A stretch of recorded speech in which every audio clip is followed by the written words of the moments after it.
नमस्कार दोस्तों। इस क्लास में हम लोग बजट के बारे में पूरा डिटेल में डिस्कस करेंगे। तो सबसे पहले जानते हैं कि बजट के बारे में हम लोग क्या क्या जानेंगे। तो बजट के बारे में अगर हम बात करें, पूरे बजट की हिस्ट्री से स्टार्ट करके हम लोग करंट बजट 2021-22 तक जाएंगे। ठीक है। तो इसमें जितने भी एक्सपेक्टेड क्वेश्चन हैं, आने वाले इंपॉर्टेंट क्वेश्चन हैं, उन सभी को साथ में डिस्कस करते जाएंगे।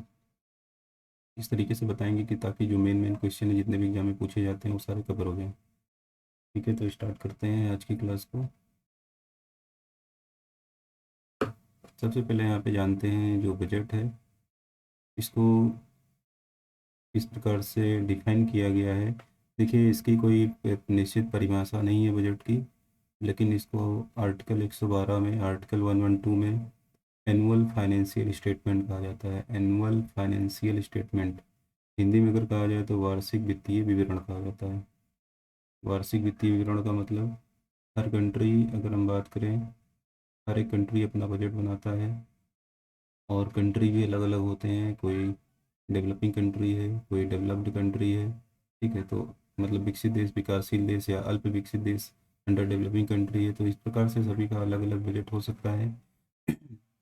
आर्टिकल 112 में सिर्फ इसको एनुअल फाइनेंशियल स्टेटमेंट मतलब वार्षिक वित्तीय विवरण कहा गया है। तो यहाँ से ये चीज़ क्लियर हो जाती है। क्वेश्चन पूछता है आर्टिकल, इस आर्टिकल के अंतर्गत इसको डिफाइन किया गया है या फिर वार्षिक वित्तीय विवरण कहा जाता है, तो ये क्लियर हो जाएगा यहाँ से। दूसरे शब्दों में अगर हम बात करें, other way budget is an annual financial statement of income and expenditure. मतलब बजट में दो चीज़ें होती हैं, एक तो इनकम होता है, दूसरा एक्सपेंडिचर। इनकम कहाँ से आता है? सरकार के जितने भी टैक्स होते हैं और नॉन टैक्स, दोनों से मिला करके सरकार के पास पैसा आता है। जैसे टैक्स की बात करें, इनकम टैक्स सरकार लगाती है, जीएसटी सरकार लगाती है, तो इससे पैसा कलेक्ट करती है। उसके बाद नॉन टैक्स का मतलब यहाँ पे जैसे सरकार उधार ले लोन ले, ठीक है, या फिर बॉन्ड वगैरह जारी करके फिर पैसा इकट्ठा करे सरकार। ठीक है, तो कहीं ना कहीं अगर हम बात करें इस तरीके से, फीस पेनल्टी भी होती है, बहुत सारी फीस और पेनल्टी लगती है, वो टैक्स नहीं होता है। इस तरीके से सरकार की इनकम होती है। तो जितने भी टैक्स से या नॉन टैक्स इनकम होती है वो इनकम में ही टोटल आता है, वही सरकार पूरा पैसा खर्च करती है। मान लें सरकार 10 रुपये अगर कमाती है तो सरकार 10 रुपये खर्च भी कर देती है। ठीक है, तो ये हर हर कंट्री का हिसाब किताब इस तरीके से होता है। हो सकता है कोई सरकार 10 रुपये कमाती हो, 9 रुपये ही खर्च करती हो सकता है कोई सरकार 10 रुपये कमाती हो और 11 रुपये खर्च करती हो, 1 रुपये उसको उधार लेना पड़ेगा, फिर घाटे का बजट हो जाता हो। तो ये अलग अलग चीज़ें होती हैं। और जो बजट होता है एक फाइनेंशियल ईयर, जो कि 1 अप्रैल से 31 मार्च के लिए बनाया जाता है, ये वित्तीय वर्ष होता है। इसी वित्तीय वर्ष के लिए बजट को प्रिपेयर किया जाता है। ठीक है, तो वन बाई वन करके आगे जानते हैं। इतना समझ में आ गया होगा सभी को, बजट आर्टिकल 112 में एनुअल फाइनेंशियल स्टेटमेंट कहा जाता है। यहाँ तक क्लियर हो गया।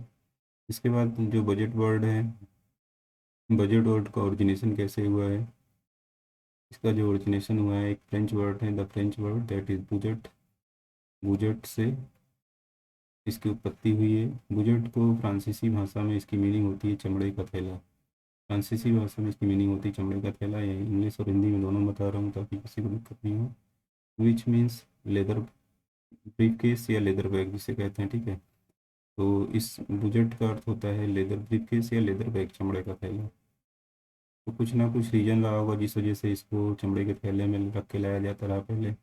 तो इसकी स्टार्टिंग एक्चुअली, अगर हम बात करें, इसकी जो स्टार्टिंग है, British prime minister Robert Walpole ने सबसे पहले ब्रिटिश पार्लिया में जो बजट पेश किया था वो चमड़े के थैले में पेश किया था। तो चमड़े के थैले में ब्रिटिश पार्लियामेंट में जब ये बजट लेकर के आए थे, तो लोगों ने उनकी ओर देख करके, उस चमड़े के थैले को देख करके बुजेट बुजेट चिल्लाए, क्योंकि वो चमड़े का थैला था। एक्चुअली उस बजट में देश का बजट था, इनकम और एक्सपेंडिचर थी उस चमड़े के थैले में। तो क्या यहाँ पे पैसा होता चमड़े के थैले में? नहीं, इसमें कुछ डॉक्यूमेंट होते हैं, कागज होते हैं, 10 से 12 पेज के मेन इंपॉर्टेंट जो डॉक्यूमेंट होते हैं उसमें किसी कंट्री का इनकम और एक्सपेंडिचर और योजनाएं जितनी होती हैं वो सब लिखी होती है, कहाँ कहाँ से इनकम आएगी, कहाँ कहाँ पे सरकार खर्च करेगा, इस प्रकार से होता है। तो यहाँ पे ये चीज़ क्लियर हो जाती है। सबसे पहले चमड़े के थैले में रॉबर्ट वालपोल ने बजट को पेश किया था। और एक फ्रेंच वर्ड है बुजेट, बुजेट से बना है बजट। और ये लेदर ब्रीफकेस में रख के लाया जाता। पहली बार रॉबर्ट वालपोल लाए थे ब्रिटिश पार्लियामेंट में, ब्रिटिश के पहले प्रधानमंत्री भी ये थे। और सामान्य बोलचाल की भाषा में अगर हम बात करें, इसे बजट कहते हैं, आम बजट भी कहा जाता है, ठीक है। तो ये चीज़ यहाँ पे क्लियर हो गया होगा। Traditionally budget document which primarily include paper related to revenue receipt and expenditure, वही चीज़ मैंने बताया। Well as the speech of finance minister, इसी मतलब उसी को लेकर के जो वित्त मंत्री होते हैं देश के, वो जो है मतलब एक वित्तीय भाषण जो होता है बजट पे, वो प्रारंभ करते हैं। इस बार का अगर हम बात करें 1.5 आवर का था 2021-22 का जो बजट था, 1.50 मतलब 1.5 घंटे का कुल बजट स्पीच थी। तो इस प्रकार से पार्लियामेंट में वित्त मंत्री के द्वारा बजट लाया जाता है। यहाँ पर क्लियर हो चुका होगा। लेकिन ये जो चमड़े के थैला था, लेदर बैग था, ये परंपरा अब खत्म हो चुकी है, क्योंकि वित्त मंत्री निर्मला सीतारमण ने ही इसकी शुरुआत करी। इस चमड़े के थैले को ख़त्म करके इन्होंने बजट पेश किया। बही खाता, बही खाता कहा गया। तो बही खाता क्या होता है, जैसे कि जो पुराने समय के व्यापारी होते होते अपना जो व्यापार का हिसाब किताब है एक खाते में रखते थे, और उसमें लाल कपड़ा बंधा होता था, एक डोरी बंधी होती है, तो ये थोड़ा सा शुभ माना जाता है व्यापारियों के लिए भी। तो इन्होंने इसकी स्टार्टिंग की बही खाता कहा गया। और अगर हम बात करें लेटेस्ट में, तो ये पेपरलेस बजट अभी आया है, पेपरलेस बजट। और पेपरलेस बजट में क्या चेंजेस हो चुका है कि अब टैब में पेश किया गया बजट। 2021-22 का जो बजट है, ये टैब में पेश किया गया है। इसके पहले का बजट जो था वो बही खाते में ही आता था। तो ये सारी चीज़ें थोड़ा सा परिवर्तित हो चुकी हैं, यहाँ पे जानने ज़रूरी है। मॉर्निंग टाइम में बजट लाया जाता है, मॉर्निंग टाइम में दिन के 11 बजे, ठीक है, 11 बजे बजट लाया जाता है। तो ये भी यहाँ पे जानने वाली बात है। आगे बढ़ते हैं, थोड़ा सा और कुछ जान लेते हैं। तो जैसे हमने बताया कि रॉबर्ट वालपोल ने पहली बार बजट पेश किया था ब्रिटिश पार्लियामेंट में। यहाँ पे आपको ईयर याद रखना होगा, 1773 में। 1773 में ये वेरी वेरी इंपॉर्टेंट क्वेश्चन, बहुत बार पूछता भी है, ये यहाँ पे ध्यान रखना है इस चीज़ को। इसके बाद एनुअल फाइनेंशियल स्टेटमेंट जो होता है 10 से 12 पेज का डॉक्यूमेंट होता है, वाइट पेपर। वाइट पेपर में देश के इनकम एंड एक्सपेंडिचर लिखे गए होते हैं। प्रेजेंट कौन करता है, फाइनेंस मिनिस्टर, वित्त मंत्री पेश करते हैं। वित्त मंत्री के द्वारा बजट पेश किया जाता है, ठीक है। इसके आदेश पर, भारत के राष्ट्रपति के आदेश पर बजट को वित्त मंत्रालय, वित्त मंत्री की देख रेख में बजट को बनाया जाता है। इसमें पूरी एक टीम होती है, तो अकेले वित्त मंत्री शामिल नहीं होते हैं इसमें। बहुत ग्राउंड लेवल पर बहुत ज़्यादा, मतलब लगभग 3-4 महीने पहले से इसकी प्रिपरेशन स्टार्ट हो जाती है, और काफ़ी समय लगता है इसको प्रिपेयर करने में। टाइम जो बताया, जैसे कि 11 AM पे बजट को पेश किया जाता है, यहाँ पे ये ध्यान रखना है। मेन डिपार्टमेंट जो होता है यहाँ पर, जो बजट को प्रिंट करता है फाइनली बजट को, वो है department of economic affairs. Department of economic affairs, ये बहुत ही इंपॉर्टेंट है, एग्ज़ाम में बहुत बार पूछा जाता है कहाँ पे ये, नॉर्थ ब्लॉक, नॉर्थ ब्लॉक नई दिल्ली में। यहाँ पे वित्त मंत्रालय का, फाइनेंस मिनिस्ट्री का प्रिंटिंग प्रेस है, प्रिंटिंग प्रेस भी है। यहीं पर सारे डॉक्यूमेंट प्रिंट होते हैं, यहीं पर बजट भी प्रिंट होता है। तो ये इस प्रकार से जान चुके हैं चमड़े के थैले में पहली बार बजट 1773 में ब्रिटेन के प्राइम मिनिस्टर रॉबर्ट वालपोल ने पेश किया था। और एनुअल फाइनेंशियल स्टेटमेंट 10 से 12 पेज लगभग होते हैं, वाइट पेज। वित्त मंत्री पेश करते हैं, मॉर्निंग में 11 बजे आता है, ये भी हो चुका है। डिपार्टमेंट इकोनॉमिक अफेयर्स डिपार्टमेंट होता है। भारत में पहली बार जो बजट सिस्टम था, ये James Wilson, British finance member थे जेम्स विल्सन, इन्होंने स्टार्ट किया था। इन्होंने पहली बार बजट पे स्पीच दी थी, भाषण दिया था बजट पे, बजट सिस्टम पे। इन्होंने पेश नहीं किया था, तो ये था 1860 में। 1860 में पहली बार इन्होंने बजट पे स्पीच दी थी, बजट को लोगों को बताया था। और लॉर्ड कैनिंग के समय में ये हुआ था, उसमें जो गवर्नर जनरल थे लॉर्ड कैनिंग, ठीक है। ये भी बहुत बार एग्जाम में पूछा गया है। इसके बाद अगर हम बात करें, इन्होंने ही पहली बार बजट पेश किया था 18 फरवरी 1869 को। इन्होंने बजट को भारत में पहली बार पेश भी किया था जेम्स विल्सन जी के द्वारा, और इसीलिए इन्हें फादर ऑफ बजट भी कहा जाता है, फादर ऑफ बजट कहा जाता है, ठीक है। तो एक बार थोड़ा सा और बजट को बता देता हूँ। बजट, जैसे बात करें, घर को चलाना है, तो घर को चलाने के लिए घर का बजट बनाना होता है। किसी व्यक्ति की इनकम अगर 10,000 है, तो वो 10,000 में पूरा डिसाइड करता है महीने भर का खर्चा किस प्रकार से वो चलाएगा, कितनी इनकम आ रही है और कहाँ कितना उसका खर्चा होगा। तो खर्चे डिसाइड कर, मतलब विचार करता है कहाँ कहाँ पे खर्च होना है, उस हिसाब से खर्च करेगा। इसी में से कुछ सेविंग करती है, तो ये भी एक प्रकार का बजट है। शादी ब्याह वगैरह अगर होता है, शादी विवाह में भी बजट बनाया जाता है, या कोई अन्य कामकाज होता है तो भी बजट बनाना पड़ता है। तो बजट कोई नई बात नहीं है, बजट शुरू से चला आ रहा है। तो इस वर्ड से आप बहुत पहले से परिचित हैं, ठीक है। बस यहाँ पे थोड़ा सा आपको समझने की ज़रूरत है। अदरवाइज़ बजट से हर कोई वाकिफ़ है और हर कोई जानता है। ऐसा कोई बहुत कठिन नहीं है कि बजट के बारे में कोई नहीं जानता है। ये बहुत ही आसान चीज़ है, इसके बारे में बहुत आसानी से आप सीख जाएंगे। इस प्रकार से पहली बार जो बजट का 18 फरवरी 1869 को जेम्स विल्सन ने पेश किया था, इसीलिए इन्हें फादर ऑफ बजट भी भारत में कहा जाता है, फादर ऑफ बजट। ये यहाँ पे क्वेश्चन बहुत बार पूछा गया है। बाद में आगे कुछ चेंजेस भी हुई इसमें। 1921 में क्या हुआ था, एक वर्थ कमेटी बनाई गई, एक वर्थ कमेटी बनाई गई थी, और इस कमेटी की सिफारिश पे रेल बजट और आम बजट को या यूनियन बजट को अलग करने की बात की गई। तो 1924 में फाइनली 1924 से क्या किया गया, रेल बजट और आम बजट को अलग किया गया, और 1925 से ये जो बजट है अलग अलग पेश किए जाने लगे, ठीक है। 1921 में कमेटी बनी, 1924 से ही फिलहाल ये अलग हो गया था। 1924 से ही दोनों को अलग कर दिया गया था, और कमेटी 1921 में बनी थी। तो इस प्रकार से यहाँ पे समझना जरूरी होता है कि कई बार एग्जाम में ये भी पूछ चुका है कि कब ये अलग किए गए थे और किस कमेटी की सिफारिश पर अलग किए गए थे। फर्स्ट बजट ऑफ इंडिपेंडेंस, आज़ादी के बाद पहला बजट अगर हम बात करें तो 26 नवंबर 1947 को एक बजट पेश किया गया था, और ये पेश किया गया था आर के षणमुखम चेट्टी, जो कि भारत के पहले वित्त मंत्री थे। भारत के पहले वित्त मंत्री थे, इन्होंने बजट को पेश किया था। कुछ यहाँ पे एक्ट भी हैं जिनके बारे में हम लोग जानेंगे थोड़ा सा। बजट से रिलेटेड जितने भी एक्ट हैं वो बहुत ही इंपॉर्टेंट हैं। तो सबसे पहला है मनी बिल। मनी बिल बहुत बहुत इंपॉर्टेंट है और बहुत बार एग्जाम में पूछा गया है। इसे धन विधेयक भी कहा जाता है। मनी बिल को धन विधेयक भी कहा जाता है। तो इसके बारे में थोड़ा सा जान लेते हैं। जितने भी टैक्स सरकार लगाती है, टैक्स लगाती है सरकार, ठीक है, तो ये धन विधेयक में ही आता है। टैक्स को अगर हटाया गया, कोई पुराना टैक्स चल रहा है तो टैक्स को हटाया जाता है, वो भी मनी बिल के अंदर आता है। आर्टिकल 110, आर्टिकल 110 के अंतर्गत। उधार लिया गया धन, सरकार उधार लेती है, अगर उधार लिया गया धन, बोरोइंग मनी,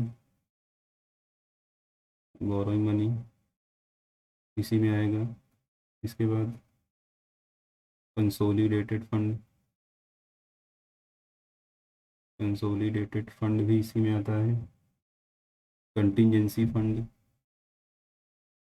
कंटिजेंसी फंड इसी का ही पार्ट है, मनी बिल का ही पार्ट है। पब्लिक अकाउंट इसी का पार्ट है, पब्लिक अकाउंट इसी का पार्ट है। ये सारी चीज़ें कुछ मेन पॉइंट है जो धन विधेयक या मनी बिल के अंतर्गत आते हैं, जो कि आर्टिकल 110 है, ठीक है। कहाँ पेश होता है ये, लोकसभा में। धन विधेयक कहाँ पेश होता है, पार्लियामेंट, मतलब लोकसभा में ये पेश किया जाता है। इसके बाद राज्यसभा जो होती है, अपर हाउस जो होता है, 14 दिन तक, 14 डेज तक इसको रोक सकती है, या फिर इस पर डिसीजन या सुझाव सुझाव दे सकती है, ठीक है। राज्यसभा धन विधेयक को 14 दिन के लिए रोक सकती है, इस पे अपना सुझाव दे सकती है। यदि ये लोकसभा में लोकसभा में मतलब पार्लियामेंट में अगर पारित नहीं होता है, ये पारित नहीं हो पाता, तो सरकार गिर जाएगी, सरकार को इस्तीफा देना पड़ेगा, सरकार को इस्तीफा देना होता है, ये भी ध्यान रखिएगा।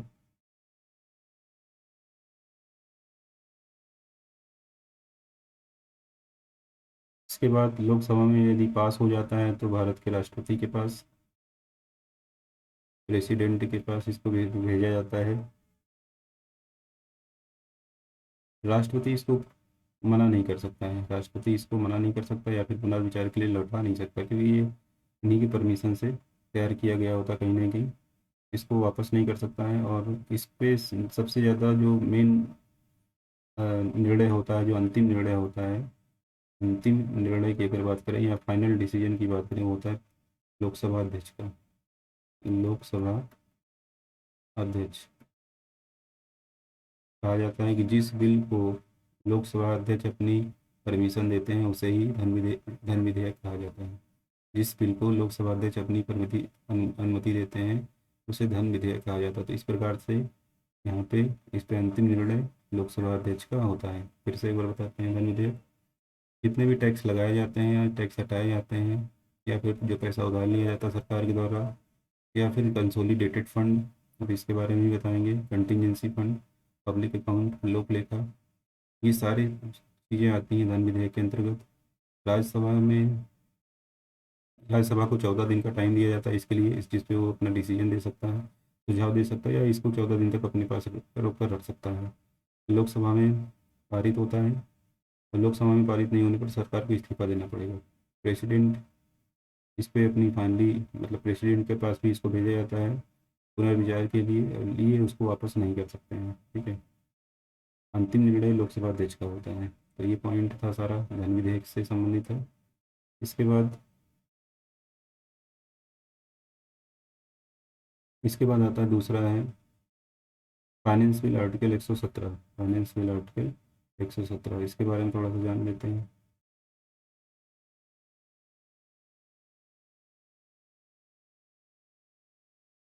फाइनेंस बिल, उसको मिटाते हैं पहले।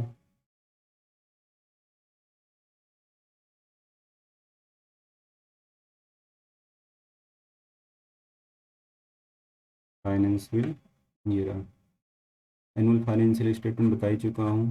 फाइनेंस बिल आर्टिकल 117, इसको जानते हैं।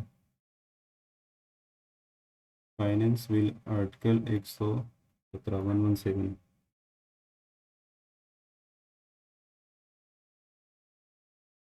वित्त विधेयक जो होता है, फाइनेंस बिल जो होता है, ये रिवेन्यू या एक्सपेंडिचर से संबंधित होता है। एक्सपेंडिचर, सरकार के व्यय या खर्चों से संबंधित होता है।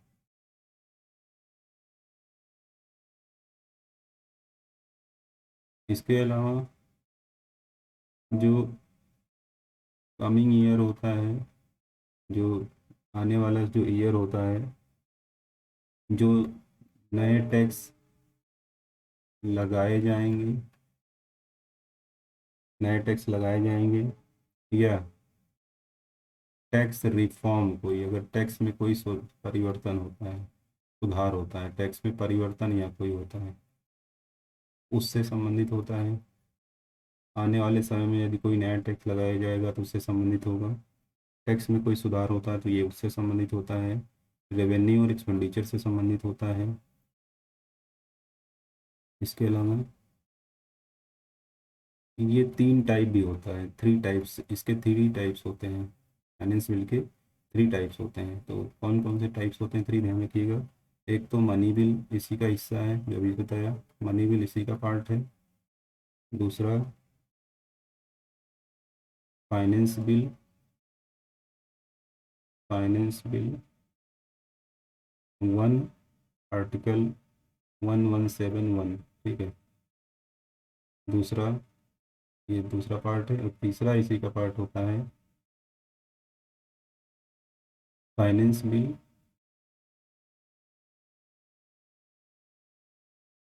फाइनेंस बिल के कई आर्टिकल हैं, ध्यान रखिएगा, वही बता रहा हूँ, आर्टिकल 1173। तो 3 पार्ट होते हैं।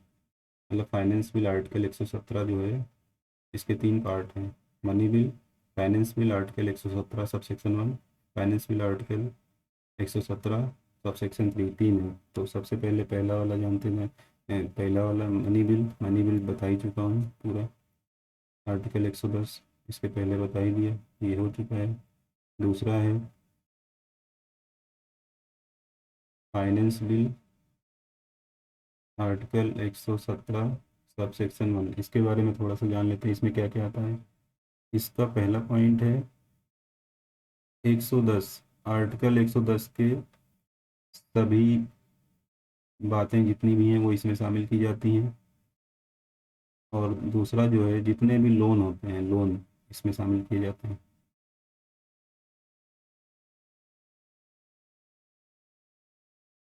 कहाँ पेश होता है ये, लोकसभा में, लोकसभा में पेश होता है। ठीक है, दूसरा पॉइंट है यहाँ पे, ये हो गया पहला वाला। ये दूसरा पॉइंट जो है, आर्टिकल 117 सब सेक्शन 3, ठीक है। फाइनेंस बिल का जो दूसरा पार्ट है इसके बारे में जानते हैं। तो इसमें आता है कंसोलिडेटेड फंड, कंसोलिडेटेड फंड आता है, संचित निधि इसे कहते हैं। और ये इसका पहला पॉइंट होगा। दूसरा पॉइंट, आर्टिकल 110 का कोई भी मामला इसमें, मतलब कोई भी बात इसमें नहीं शामिल की जाती है आर्टिकल 110 की, तो इसमें सिर्फ और सिर्फ इसका मतलब कंसोलिडेटेड फंड आता है। और ये साधारण विधेयक की तरह, साधारण सिंपल बिल होते हैं, साधारण विधेयक ही होता है, विधेयक होता है, उसी की तरह इसको प्रयोग किया जाता है, साधारण विधेयक की तरह। यहाँ पे इतनी चीज़ें क्लियर हो चुकी हैं। Article 110, article 112, article 117। आर्टिकल 117 थोड़ा सा कठिन है, फाइनेंस बिल इसे वित्त विधेयक कहते हैं। इसमें क्या आता है, राजस्व जो होता है, राजस्व क्या होता है, टैक्स से जो कमाया गया पैसा राजस्व होता है, ये इसमें शामिल किया जाएगा।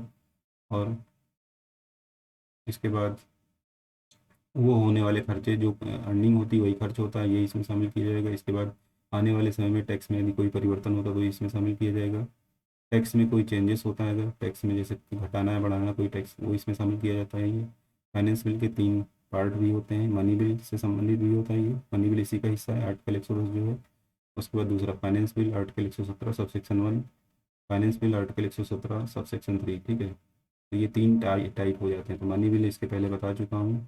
2 पॉइंट यहाँ पे रह जाते हैं, finance bill article 117 sub section 1, इसमें आर्टिकल 110 की सभी बातें शामिल की जाती हैं, और लोन, ठीक है, बहुत आसान है समझना।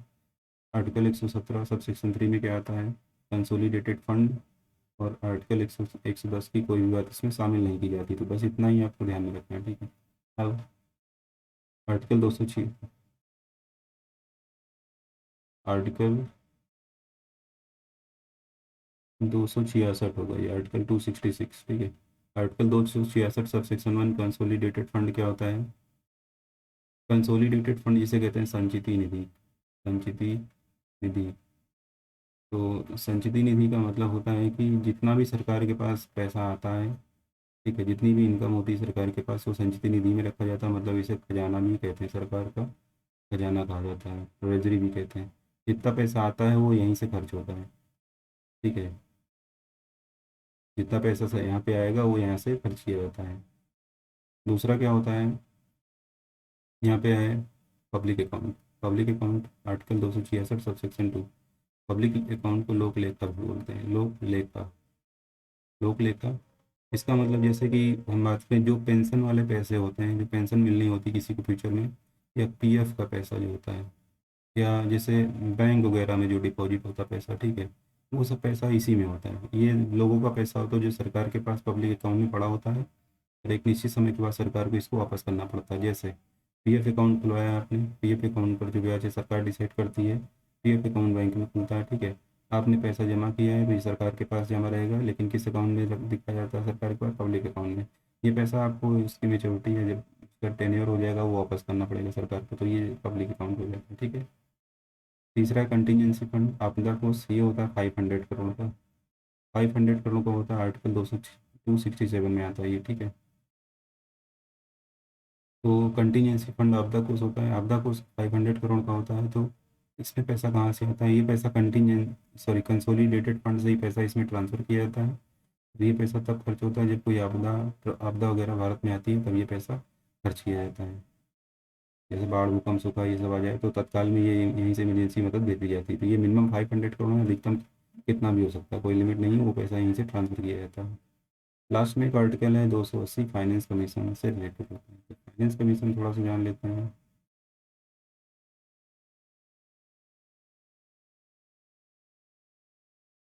फाइनेंस कमीशन, भारत में फाइनेंस कमीशन की नियुक्ति 1951 में की गई थी। इसकी स्थापना जो है की गई थी, और प्रेसिडेंट के द्वारा अपॉइंट किया जाता अभी तक। तो के सी नियोगी पहले चेयरमैन थे इसके, ठीक है। और एन के सिंह अभी हैं, अगर हम बात करें, ठीक है, एन के सिंह अभी हैं। तो अगर हम बात करें फाइनेंस कमीशन की,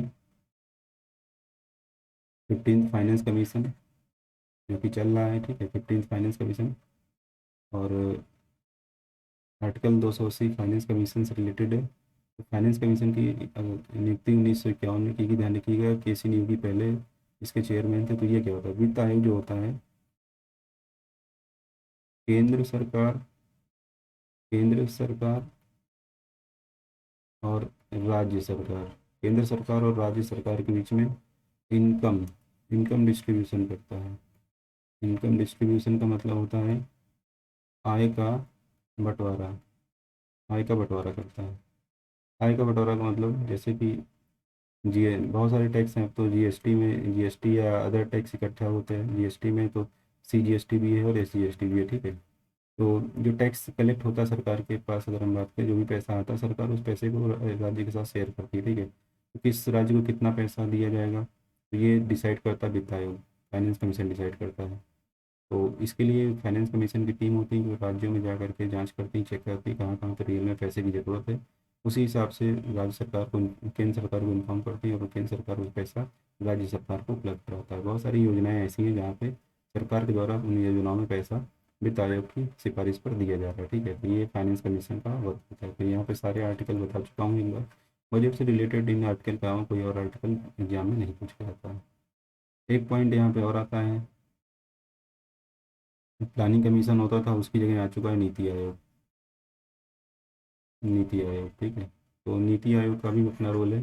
नीति आयोग देश के विकास के लिए जो जितने भी योजनाएं और प्लान है अभी वो बनाता है। इसके जो अध्यक्ष होते हैं ये प्रधानमंत्री होते हैं, ठीक है। ये अध्यक्ष प्रधानमंत्री होते हैं।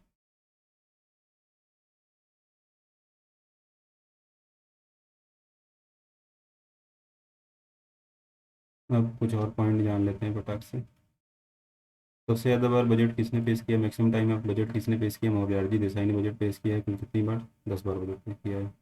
इन्होंने 2 बार अपने जन्मदिन पर बजट पेश किया, 1964 में, 1968 में, ठीक है। बर्थडे पर बहुत फेमस हो गया, इसलिए ये क्वेश्चन बहुत बार पूछा जाता है।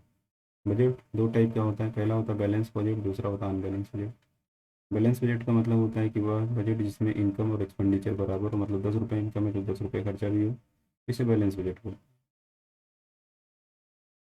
अनबैलेंस बजट का मतलब होता है जिसमें इनकम ज़्यादा हो, एक्सपेंडिचर कम हो, या फिर एक्सपेंडिचर ज़्यादा हो या इनकम कम हो, ठीक है। तो अनबैलेंस बजट हो जाएगा ये। खासकर एक्सपेंडिचर ज़्यादा होता है और इनकम कम होती है इस प्रकार के बजट में। और जितने भी विकासशील देश हैं, ध्यान रखिएगा, विकासशील देश और अल्प विकसित देश, अल्प विकसित देश, तो मतलब डेवलपिंग और अंडर डेवलपिंग, ये जो कंट्री हैं वो घाटे का बजट बनाते हैं। घाटे का बजट, जैसे भारत भी घाटे का बजट बनाता है। मतलब अगर 100 रुपये इनकम है तो खर्चे 110 हैं, ये घाटे का बजट हो जाएगा। क्यों ऐसा होता है, ऐसे देशों की ज़रूरतें ज़्यादा हैं, ऐसे देशों की ज़रूरतें ज़्यादा हैं, खर्चे ज़्यादा हैं। तो ऐसे देशों की जब खर्चे ज़्यादा हैं तो जाहिर सी बात, इनको बहुत सारा पैसा उधार लेना पड़ता है। और उधार कहाँ से मिलता है, विश्व बैंक, एशियन डेवलपमेंट बैंक, ठीक है। इन सब से पैसा मिल जाता है इनको उधार के रूप में। दूसरे देश से भी ये उधार लेते हैं, उस पैसे का प्रयोग अपने बजट या विकास के लिए करते हैं। तो ये घाटे का ही बजट होता है, भारत भी घाटे का बजट बनाता है।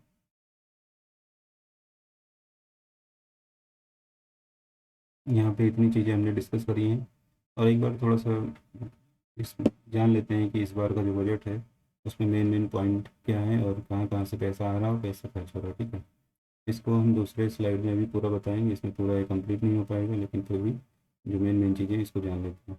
तो सबसे पहले यहाँ पे एक सर्कल दिख रहा होगा, ये देखेंगे हम लोग कहाँ कहाँ से पैसा आता है, कैसे और ये खर्च होगा। ये तो मेन पॉइंट समझना और ये समझना। और पहला पॉइंट है बोरोइंग एंड अदर लाइबिलिटीज़। मतलब यहाँ पे ये अगर 1 रुपया सरकार कमाती तो पैसे पैसे करके वो इकट्ठा होता है। तो ये वाला पॉइंट देखिए, 36, ये जो लिखा हुआ है, ठीक है। इसका मतलब ये क्या है, ध्यान दीजिएगा।